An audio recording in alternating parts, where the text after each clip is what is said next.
Monticello. It may look complete from here, but it is a work in progress.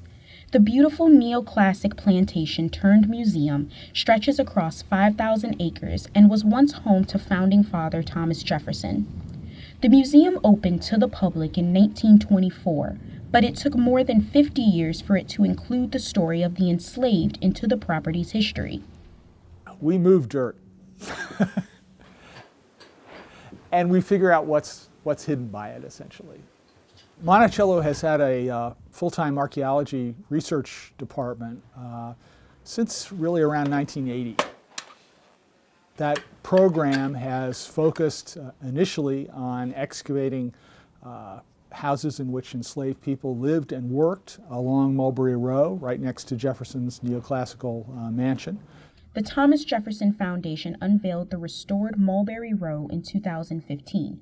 It included 2 reconstructed structures used by slaves just yards from the main house. I've seen perhaps dozens of slave quarters, but the average visitors, they've never seen it. And so you need something on the physical landscape for them to look at, to walk inside, to experience before they can really understand what a slave quarter was, how life might have been. I think, what's been cool about this project, especially where we're working now in the basement of the South Pavilion, is that pretty much every day we're discovering some new cool thing. Each layer that we remove gets a unique alphanumeric designation that gets written on a paper bag, and all the artifacts that come out of that layer go into that bag.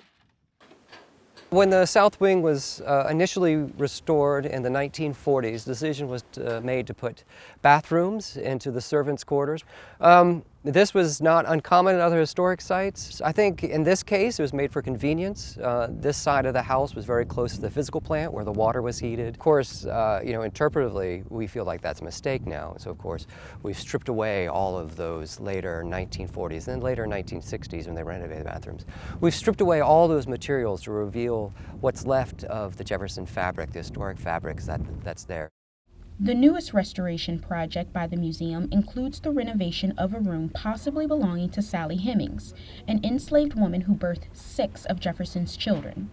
This space in the South Wing has already been excavated, and what you see now is the very beginnings of reconstruction. So where I'm standing right now has been excavated as the footer, the foundation for the new timber frame wall that will be built along here for the exterior wall. So after the wall is built, the next step will be to level the floors out and then to install a brick floor. We'll find bricks that match the size, texture, and color of the Jefferson examples that we found so that we can put the brick floor back as accurately as we possibly can. Sally's room is set to open at the end of 2017, and other restorations will follow.